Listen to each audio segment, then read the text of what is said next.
Hello and welcome back to Deadline's Comedy Means Business, the show where we talk to the people who make the comedy economy run. Today's guest is Tamra Goins, managing partner and head of comedy at Innovative Artists Entertainment. Tamra is an operator with a real depth of experience who first entered the live space via music, not as a rep, but as a performer. She started out as rapper Entice, one half of duo Danger Zone opposite cousin Bailey Brown, while growing up in late 80s Oakland. It was after experiences behind the scenes in music that she came to enter stand-up as a producer. Working over the years with talent ranging from Mike Epps to Kevin Hart to Shaquille O'Neal with his All-Star Comedy Jam, she first began agenting at the now-defunct Resolution a little more than a decade ago. She started at Innovative in 2014 and quickly rose to senior leadership at the company, where she's been ever since. If you're interested in the agent's career journey from A to Z and the inside scoop on what it takes to properly support an artist, this is your episode. So let's get to it. Tamra, welcome to Comedy Means Business. Thank you. Thank you for being here. Congratulations. Thank you very much. It's our first in-person podcast today. We're very excited about that. But glad to have you here. You have such an interesting story that when I first heard it, it immediately resonated. Could you talk first about your experiences in music and how that give a sense of like A to Z, like how you came to be where you are, because it's quite a journey. Well, it starts as a teenage rapper with Too Short. So that can be my first sentence. That's an interesting launching point. Little black girl from Oakland, my cousin and I, and she was always dragging me around to do things. And so we started rapping with him as proteges.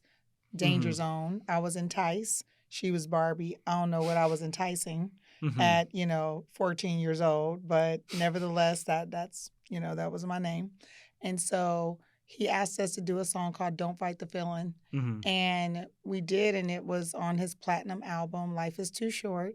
And it was the first battle rap song on the same album. There was always a return kind of album, but this is the first one where we went back and forth. And so afterwards we went to San Jose State, and a producer by the name of Jeff Clanagan he heard that the girls that were on that song were at the school, and I met him. He met us. He actually, is one of the principals at Heartbeat with Kevin Hart. Oh, wow. And still a mentor to this day. And so that kind of just opened up the whole world of just entertainment, period. So at San Jose State, I started managing a jazz club. And so Jeff Clanagan came to the club and he said, I want to bring comedy to the club on Thursdays. And I said, okay. And he's like, you don't have to ask anybody. I said, I'm the manager. And so he's like, if you can manage a club, you can manage a concert. It's just bigger. I said, okay. And so next thing I knew, I'm his promoter rep on New Year's Eve shows. And I graduated from school, and I ended up on tour with the Isley Brothers at 23 years old. Wow. And so I think there was this whole world. I think even in this whole evolution from music in front of the camera or on stage to behind the stage is probably really helpful to me now in representation. Yeah. Because I have a sense of, as talent, what you need and how it feels, and at the same time, being able to help people. Even now, like I was talent today, I'm not talent, but getting ready and all this stuff, it just gives you, just like reinforces, what the clients go through on a regular basis. I had to clear my whole schedule so I could be here. I appreciate it. Is there one lesson from that time that is crossed over particularly that keeps resonating in terms of what you're doing in stand-up? Everybody's so individual. What drives them, what they, what their goals are. Everything is individual. You can't just have a cookie cutter, plan and just force everyone into that same plan. That's why you have to really care about what people are doing and really listen to what it is that they want so you can put them at bat and help them to achieve their goals. What about growing up in the Bay Area has most informed who you've become professionally, personally? Is there anything that comes to mind? I think growing up in the Bay Area is so small. Don't lie, because there's so many ways to fact check, right? And so I think it has really helped with my integrity. I think growing up at in the 80s, you know, with modest beginnings. Hard work, I'm not, I'm accustomed to hard work, and I'm not afraid. I'm fearless Hmm. in so many ways, and I know that comes from Oakland specifically. How much of a parallel is there between the live space and what you do behind the scenes in music and comedy? How much of it is different in terms of how you think about it? So much of it is the same. Even the buyers and the venues are the same, Hmm. typically. So I think that it was a pretty, um, the people that I dealt with in music are still dealing with people in comedy now. So they're very much aligned because it's live performance. Yeah. What did you most like and most dislike about the work you were doing, like in the music space, I guess, professionally behind the scenes? I don't want to be the performer. Yeah. I'm glad that I did it. I'm glad that I know, like recently my cousin and I were depicted in the movie Freaky Tales Right. that was released by Lionsgate and Macro, and he won. The song that we wrote at that time is actually in the movie. A quarter of the movie is depicting us. So to watch myself I'm so glad to be behind the camera, Hmm.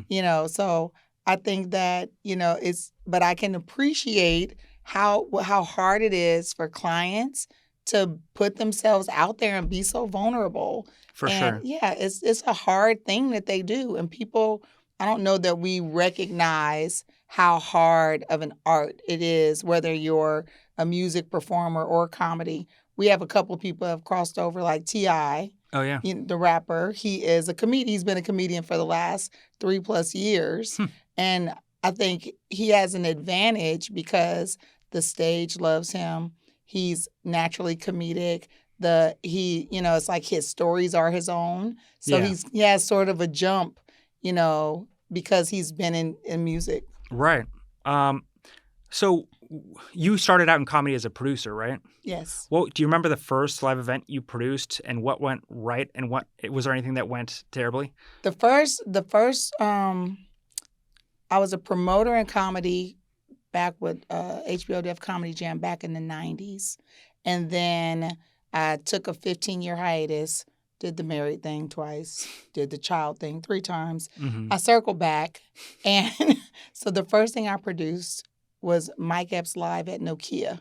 Hmm. What went well was getting everybody organized. What didn't go well was that there were 11 people on the show and only 4 dressing rooms. Hmm. So that, as you can imagine, determining, who deserves what and corralling the people, that was tough.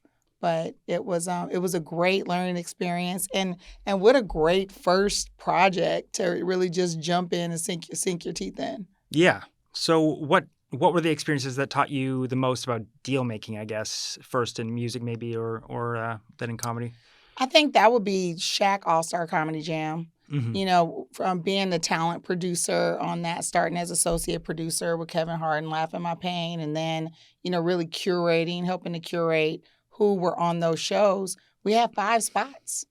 And the people that the names now, they weren't necessarily those names then. And when the brand is bigger than the comic, then you don't necessarily have to acquiesce to the fees of what the talent is, because at that point Shaq was providing a platform Hmm. for mostly black comedians when BET had gone away and HBO Def Comedy Jam was no more. And so not exclusively, but coming to them and like saying, okay, if someone, a lot of times we were priced out of what we helped to build. So Hmm. you put somebody on the show, it kind of blows up. Then you circle back to them for the live show and you can't afford them anymore. Yeah. So, but I mean, what we have, like a great circle comedy, a great fam of comedy circle with Shaq All Star alumni. And to hear the names is just, and to watch them grow has been amazing. Are there specific experiences or memories that always come to mind when you think about the time on All Star Comedy Jam? There's so many. I mean, just being on tour with all of those guys, when you travel to different places and different countries with people, you become family. So like I went to Okinawa with Gary Owen, and Lunel and Mark Curry, or, just being on a 20 city tour with D Ray and Michael Blackson and and Tony Roberts. You like literally you are now family when because you're out there reliant on each other against the world, really. Hmm. So it was just a great time. I know for the 20 city tour, my hair would be cute the first day, and by the last city, I was unrecognizable, I'm sure. How did you learn to manage that lifestyle? That sounds crazy. I Just don't be constantly on the road. I don't know that you do. I think it helps you appreciate home, Yeah. but it's touring is hard. So even for, when you think about comics getting up and, having to be in the air amongst everybody else, and especially if they're traveling the same day as they're performing or being away from their families, I think one of the things with the clients, why it's really, it's imperative that you understand who they are, is if they have kids that are in basketball, they might want to be on just one nighters, or they don't want to be gone for 4 days. Right. Or if they like their wife, they want to be home. If they don't like their wife, they'll take every Yeah. gig because they like to be on the road. So it's so much about who they are as a person first. Absolutely. That informs how you And they're shape all things. such multi-hyphenates. Yeah. So just understanding, what their aspirations are. They're always good at this one thing, but they think they could do everything. So really helping them to understand that they have to put in the work in those other areas to compete as well. Did you have real mentors in producing and in agenting when you were starting? Yes. My mentor, Jeff Clanagan, for sure. Mm-hmm. Valerie Benning Thompson. She produced them. She was on the road with Luther Vandross, Mm-hmm. and moved Sounds of Blackness, to all over the world globally. And so she was my co-producer on Shaq All Stars. I learned so much from her. What are some of the takeaways, like the big takeaways that stick with you? It's really interesting when I first started with Shaq All Star 2010.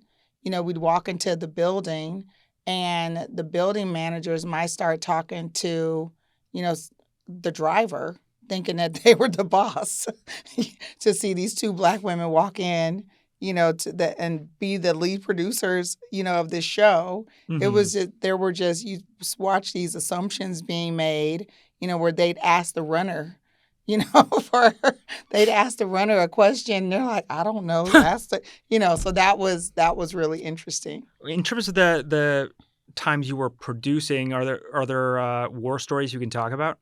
Like, and what are some of the most durable skills that came out of that cross over to agenting? I'll say being on the road as a woman, you're your own HR person. And that was prior to me too, for sure. Mm-hmm. Luckily, most of the guys were, perfect gentlemen. And if they weren't, I'm from Oakland. So Yeah. It was all right. You can mix it up. Yeah. And I think, I think one of the things that's interesting for me is, keeping my worlds pretty separate. I think that as an agent, everyone wants to feel like you're their only client, And so I think that that's the same on the road too, because there's definitely sibling rivalry, amongst the comedians. And so everybody wants to feel special.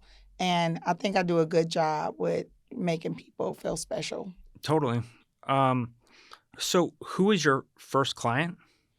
My first client was Tony Roberts.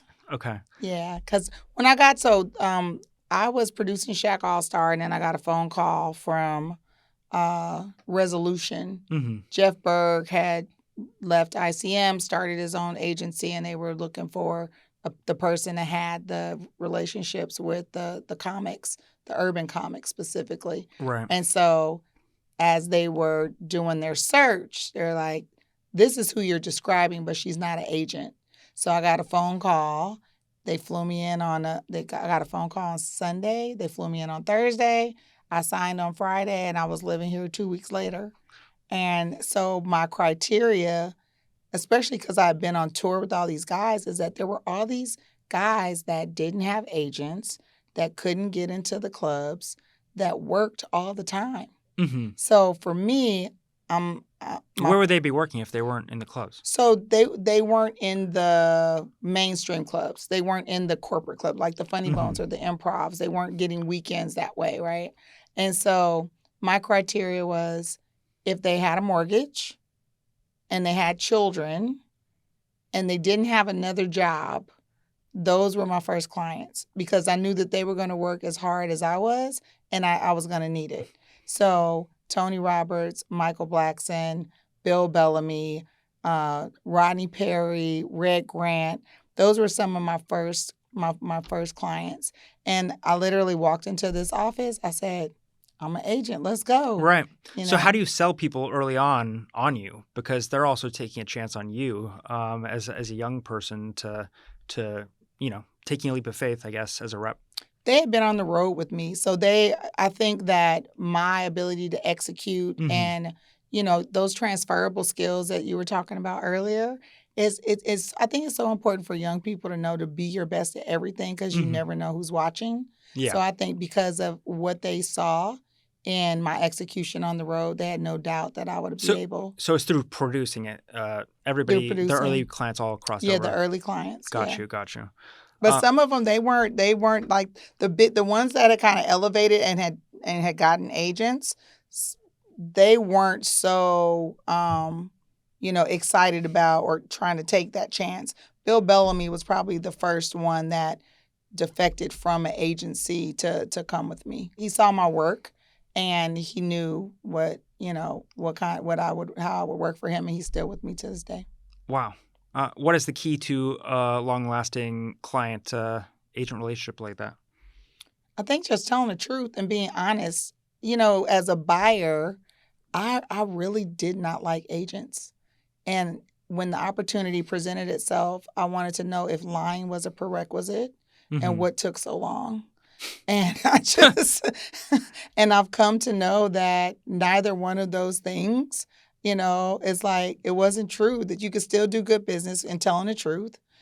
And you have to love somebody enough to help. If you tell them the truth, they're going to get better. Right. If you just keep telling them, oh, it's them and it's not you. No, you. Listen. I tell them, like, it's not enough for you to be funny, just like it's not enough for your wife or husband to be cute. Mm-hmm. It's right. Yeah. There's layers to this thing. It's what kind of marketing partner are you? What's your integrity? How are you treating other people? It's like the funny is definitely a part of it. You have to have that. But there's so many other aspects to, who you are, that if you see somebody that you're like, I wonder why they haven't made it, spend some time with them. Yeah.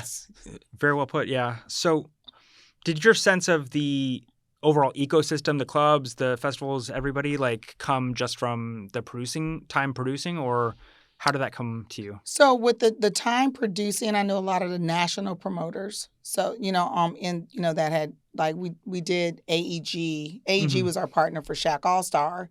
And then there were all these regionally veteran promoters that we worked with. So that was probably the base, and those were the people that I knew. And then with my relationships with some of the comics, I would have them do warm intros. So like Rodney Perry introduced me to a lot of the club owners. And so as soon as they, knew what I was doing, they were willing to listen. I was living in Frisco, Texas at the time, right outside of Dallas. Okay. And so prior to my becoming an agent, whenever the comics that were touring would come to town, I would help promote, I would cross-promote them with local club promoters and help sell out all their shows. Okay. So I had gained some relationships on the club side of the business. So it was just a grind and a journey. One foot in front of the other, keep your head on the swivel for his blessing, just walk through the door. So I just really, took the opportunity to get real tunnel vision and not help everybody with all their, somebody wants you selling bottle caps over here. It had to be all things comedy, Yep. Do you find that agents in comedy come from all walks essentially? Because what I found interesting in comedy that you don't see elsewhere maybe is like people will be working the door at clubs and then they'll end up as agents and managers and stuff like that. The trajectories are kind of interesting and they're very singular for Yeah, I everybody. think so, more so now. I mean, it's definitely, this ecosystem where, they, come in and out. The buyers the agents that I was working with, I don't know where they came from. I just couldn't stand any of them. They were just driving me crazy. I don't know. I think when you go through the regular trajectory of being an assistant, then you're really groomed and raised by just a singular kind of vantage point. I think with me coming from the producer background, I know that a fast no is better than a slow yes sometimes, Yeah. because at least you can just let the people go because you're holding them up. So I think I definitely bring another perspective. We don't. I teach my team. We don't avoid phone calls. I felt like agents were really cowardly. The ones that I was dealing with. Sure. So it's like, even if it's a hard conversation, let's have a one call resolution, perspective, and let's get it over with. We don't dodge phone calls. We have tough conversations, and we do good business. And that's probably been the real the way that we've been able to really evolve and build the team over at Innovative. Are there other things you tend to tell young people that you feel are essential? Don't stay in email hell. Pick up the phone. Like if we're in this this cycle of emails and we can't get the answer, then we have to pick up the phone. We can't just leave it.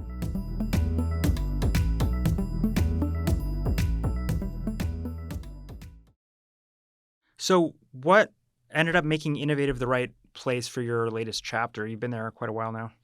I've been there almost 11 years. Resolution, I was building a profitable business inside of a failing company. And so I had gotten a call from an agent there. And, I'm new to Hollywood. And he's like, that ship is sinking. You need to come over here. And I'm like, oh my God, I have a 3-year contract. I don't know what you guys do around here. After my 3 years, we can talk about it. But right now, I'm happy where I am. I should have knew something was wrong when the French vanilla went away. The creamer. Oh my God. That's a good sign. Wow. Yeah, when the creamer went away. And so when, they came in and it was like, we're done at the end of this month, we're done. And that contract meant nothing. But I still had, all of this, live business with deposits and, all of this, probably like over like $500,000 worth of, just business that was, in front of me.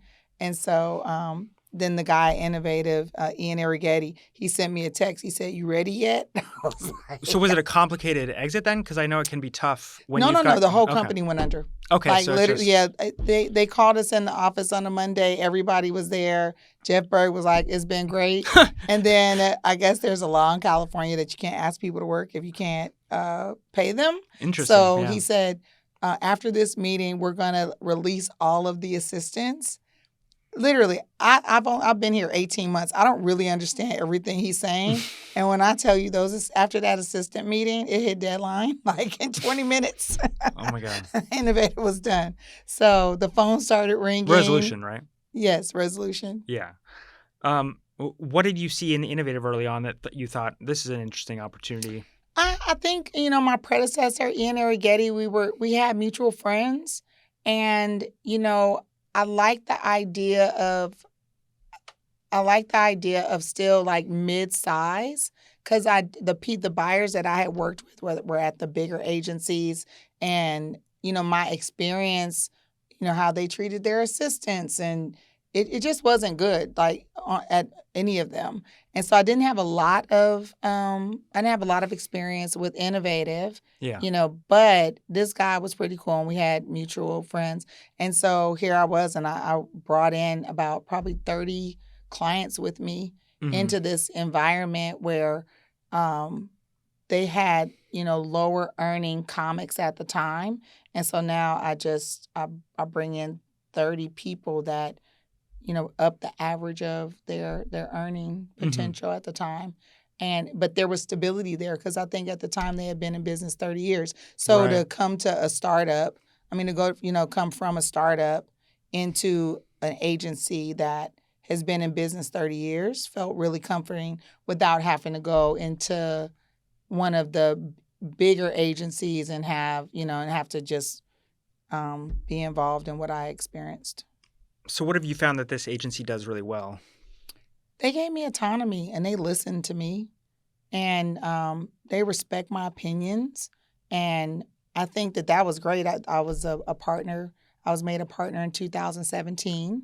Hmm. Um, and just to watch the trajectory and to be involved in, the strategy and the planning for the comedy business has been a great opportunity, especially to know that not a lot of people have that opportunity or, are partners that way. Hmm. I'm a unicorn in that. So for Scott Harris to, throw down a dagger and say, I want to be in business with you. And for him, I mean, we've been successful. So he was right. Hmm. Can you sort of paint a picture of the comedy business as it was when you started and what it is now and like the differences in how you navigate through it and help clients? So at Innovative, I guess from the time you were active as a producer, even, or mhm, maybe going back to Resolution. I think one of the things that happened during that time, especially because when I started, it was more front with Black comedians, and what has happened over this period of time is that our Black stories have more value than they had, and Hmm. there's more opportunities, and then you have social media, Right. the internet, and just being able to that being how you reach your people. I think before the agency was the super agency because all the information came through there and they could send it out or they could put it out as they wanted to whomever they wanted. And now in this world you have to earn your 10% because people can contact your clients.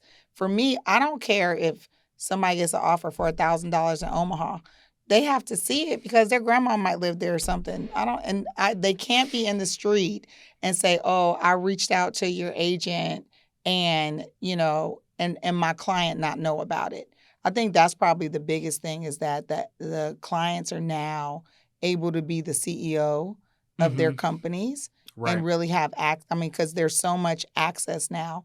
You can't just sometimes like I would send an offer in to an agent and they would divert the offer to another client.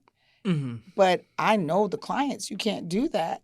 So I think that was probably an acceptable practice back then. But with Instagram and, DMs and direct messaging, Right. then you can't, that kind of stuff can't go on. So I've really trained my staff that our clients have to know they have to have a vote. We don't get to decide for them. Hmm. Well, I'm curious, like, about the process of identifying and then nurturing talent. To talk about that a bit more, like, how do you know? I mean, I'm sure you're dealing with a different level of people at this point, but like, how do you sort of have a sense that someone can take, for example, like a 5 minute set, and you can see the full picture, like the of what their potential is? What is it that you look for in people? I mean, now, we have a team of like 15 people. So everybody sees it different. I love the storytelling. I love, that interesting point of view. I love to see the hustle.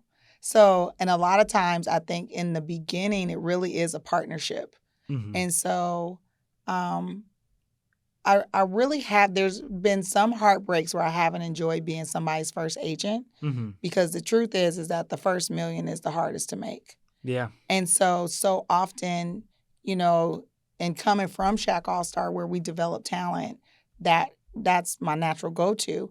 And so you develop them, but in their mind, the goal is to get to a bigger agency. So when the bigger agency comes and they finally want them, then they're like, "Oh, now I made it," not knowing that they'll, probably get lost or. So we get a lot of people back, but I'm like, you They come back around. yeah. I mean, because once they've decided that, once they start thinking about it, then they have to go. Because if they stay, then they're gonna think, that whatever they didn't get is because they stayed. Mm-hmm. But we get, for me, I keep the relationships intact. I know they're just trying to feed their families, and we get a lot of people back because of our customer service and just how we treat people. When you're starting out with somebody new, what do the first 90 days look like? What do you do to hit the ground running with somebody? I think one is to hit the stages, find out what they haven't been able to attain themselves, Mm-hmm. and really start by spending time and really figuring out. And it's great when they have a manager that can cultivate some of that, because so much of it really is in the business of comedy contingent upon what they can sell, hard ticket sales, especially post COVID. Yeah. So it really depends on. Do you want to explain that a bit, like hard tickets versus soft and all that? So I think pre-COVID, a lot of the clubs, they would reserve some weekends just for really funny comics, and they also were in the business of developing comics in their markets. Mm-hmm. And post-COVID, especially like I'll say in the red states were open in the comedy clubs June of 20. Mm-hmm. So 3 Oh, months wow. later, yeah. So they were, even though it was lower capacities and staying, trying to stay safe and whatnot, they were still open. In the blue states, we didn't get back in the clubs until June of 21. Wow. And so That must have been a crazy year to navigate.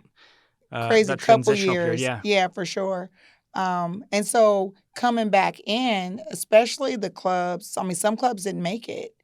And one of the things they had to do to make it is they had to book people that were sure sellers. So that took away the weekends for the comics that don't necessarily sell, but are amazingly funny. Yeah. And so I think it really changed. Is it harder than ever to get into just these clubs or whatever? Absolutely. Yeah, absolutely. Because there's so many comics that have a great set, have a great point of view, but if they can't sell tickets, then it's really hard for those clubs to earmark. They have 52 weekends to sell. Mm-hmm. And so depending on now if they're independent, then, I find like they can do a little more of that. But at the same time, if they're independent, that's the only way they eat, Yeah. So, and then, it feels like with the corporate clubs that, they have mandates and they have, their brick and mortar and they have deadline, they have, Right. budgets to meet. So it feels like it is. Yeah, that's very interesting. What is most interesting and challenging about booking tours? Can you get into some of the logistics on that? Again, it's hard, hard ticket sellers. And, when you're talking about a tour, so here's the biggest difference between clubs and theaters. In the clubs, the expenses are built into the food and beverage because the clubs are really restaurants. Right. Right? So in the theaters, those theaters, they don't have the 2-item minimum. So all of the expenses come out of the door. Okay. So you have to have a certain capacity for it to make sense depending on what level of comic it is. Because you could have $50,000 gross, but then you have, $20,000 in expenses in a theater, and now you're getting a percentage of that, Mm-hmm. Or less. I mean, in even a 500-seat theater, if you're only making, $10,000 gross, then it's, and all the expenses have to come out of that. There's Mm-hmm. not a lot of money, there. So, with the tours, you just have to, they have to be at a certain level. That's why you see a lot of shows that are package shows, so you Mm-hmm. can get more people, get a higher capacity. Right. And, try to, make it for them, because it's just too hard, especially when they can go into a club and make, $60,000, even if they have to do multiple shows. Right. Go into that same city and it's, 10. So how do you build someone up properly from like clubs to theaters and then eventually to arenas, like a lot more people are getting to the highest levels now. But at the same time, I've heard there are a decent amount of people that like if you were to take them from a club to a theater, it might not even be optimal because they're not really selling out or what have you. Like, so I'm curious, like how you actually scale someone in a way that makes sense. And I think it depends on what their appetite for earnings are. Because sometimes if you see the people going into theaters, they're not making as much money as they were in the clubs per se. And so, but if they're making money on social media or they have other streams of income and they aren't really dependent on the money, then they can take that time to really transition. Even though it might not be as much, Right. they can transition into those other spaces. But again, even with the theaters, if you say you have a ticket that's, $35, by the time they add all the fees and the service fees and charges on, that same ticket is, $50. So if in a theater, if the ticket's $75, it could be $110, not to mention they're paying parking, so Man. with this economy, it really is tricky and everybody is different. What are your thoughts on specials? Like to me, the thing today it feels like it's probably Netflix versus YouTube. I mean, obviously there are tons of people who take deals with other places, but Netflix probably of any of the paid ones gives you the most visibility for sure. YouTube, it feels like you really today. That's one of the interesting things about comedy is you can make that work and you can build your whole audience yourself and kind of own that. How do you approach working through these conversations with clients about like where they take their material? I think like when it comes to specials, you got to ask them why do they want to do one. A lot of times just so they can retire the material and move on to something else, right? And so it feels like everybody has a special, right? And they, most people want to own their special. So it's the more you know, right? And when they have friends that have been successful at doing it on YouTube and they have a big following, they can do it that way. But it's ever changing because even those different platforms, if it's a priority 1 month, and then the executive changes or the strategy changes, then it's not a priority the next month. So, right. And a lot of them, they keep doing the same specials with, the same names, but I don't know that people are really dedicated to hearing new voices all the time. So it's tough. So it's great that YouTube is one place where you can actually, roll the dice on yourself. And a lot of the business that especially some of the comics that have with social media, they've been able to do that. So, it's hard all the way around. Yeah. I guess with clients, what is your playbook for helping someone achieve a reset when something they do doesn't really land or they're going through a period that's difficult? One, figure out what's going on with them, is make sure it's something they can rebound from, Again, it's just, sitting down and figuring out what the plan is. Again, if a manager should be helping, with the strategy. A lot of times if we don't have, if there's not a manager involved, then because it's a really blurred line, then we're pretty managerial in our representation with them. Just working together and figuring out what to do next. And sometimes, they need a break. So that's when, you might put them on a tour so they can not, be in a club from Thursday to Sunday. Maybe it's just, Friday, Saturday, and they can come home. But really just having like I ask people, how much money do you need to make? And then sometimes you can back into it because you can also burn them out, especially if they're, multi-hyphenates and doing different things. Yeah. And if they're parents and they're, what they have going on in their lives. So it's really a pretty human question. And everybody's so different. What did you once believe about working in this space that you no longer believe? Well, I think, that you had to lie to do it. As I said earlier, the agents that I worked with, I'm telling you, they were cutthroat. And so I just had, I just had such a bad taste in my mouth about, you know, what representation was. And Mm-hmm. being on this side of the table, I know that it doesn't have to be that. You can really do good business with integrity. Look out, and really when you go walk away from the table, everybody needs to feel good about it. It's not enough like if the club or the promoter, if they're getting beat over the head, I mean our goal, they're buyers. We want them to come back. And so where is that compromise in there? So, I think initially it's like you have to get the most you can on every single deal. I think that is more about having the longevity of the relationship because it's 100%. more about what you get out of that relationship over the course of time and not just one time. You've talked about needing to make people feel prioritized. How do you do that while managing a roster, while managing, your personal well-being and, maintaining some sense of boundaries? Like, what does that look like? Well, for my boundaries, I don't, I started protecting my weekends for sure. So, um, for me, if they call me on the weekend, it can't be their creative mind can't call me on the weekend. Their creative mind needs to call me Monday through Friday or send an email. But if they're on the road, then they can call me 24 hours. So that's for sure. And I think training a team to, treat it like to be available for people.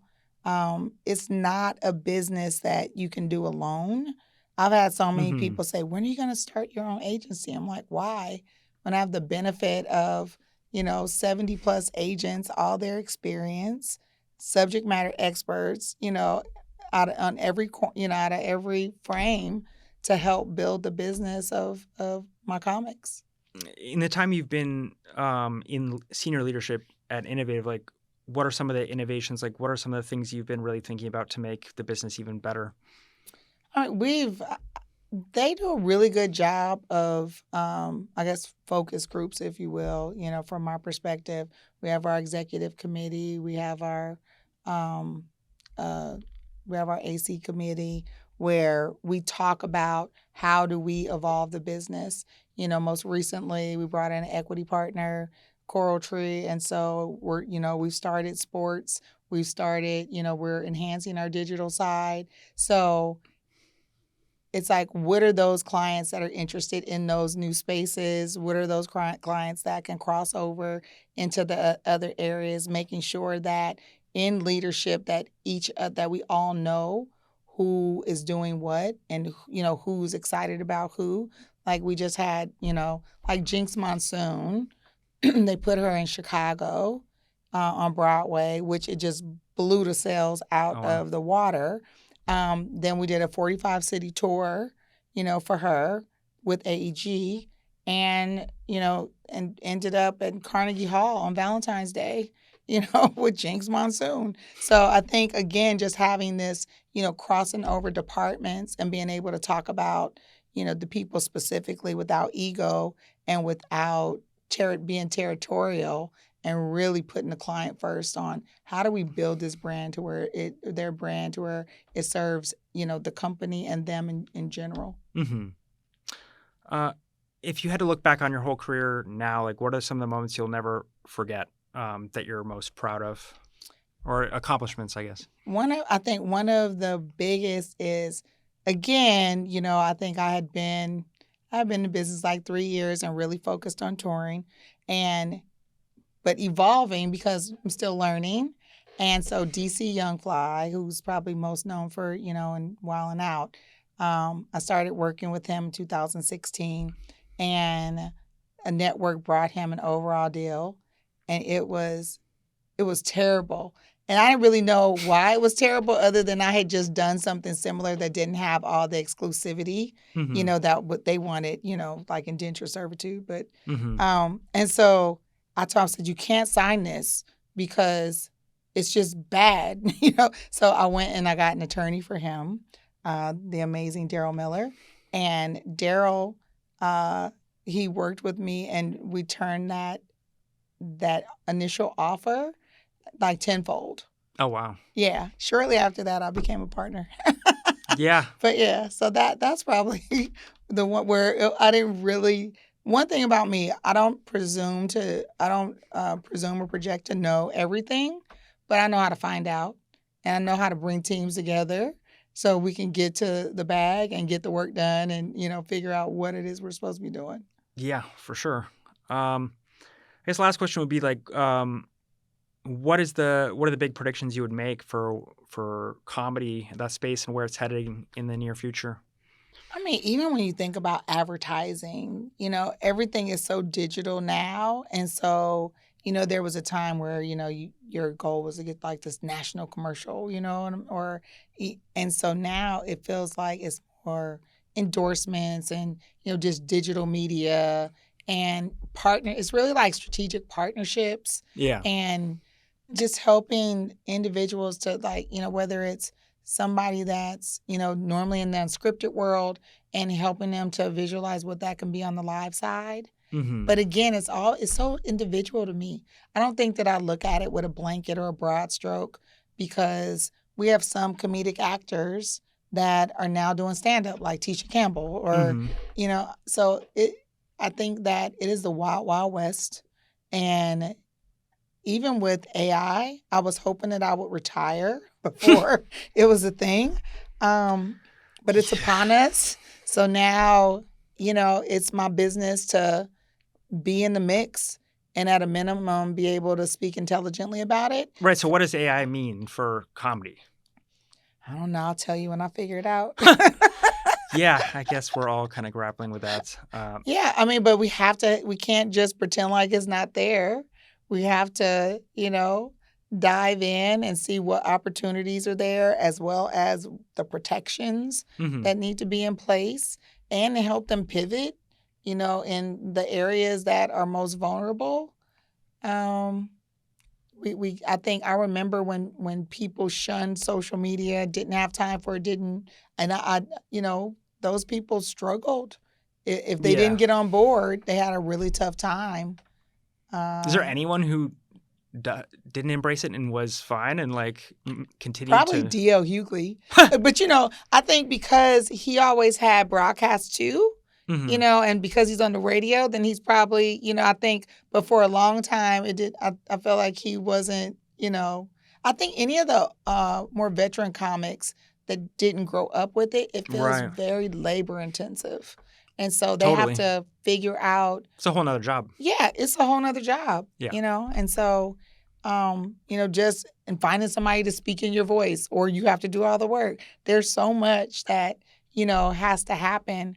But I think to me, he was one of the ones that, that it felt, that it was super, labor intensive for, but he still, just rose to the occasion. Yeah. I too wish social media would just go away. I think it would make life a lot easier. Yeah, thank you so much for coming in and sharing your experiences with us. It's really great to hear.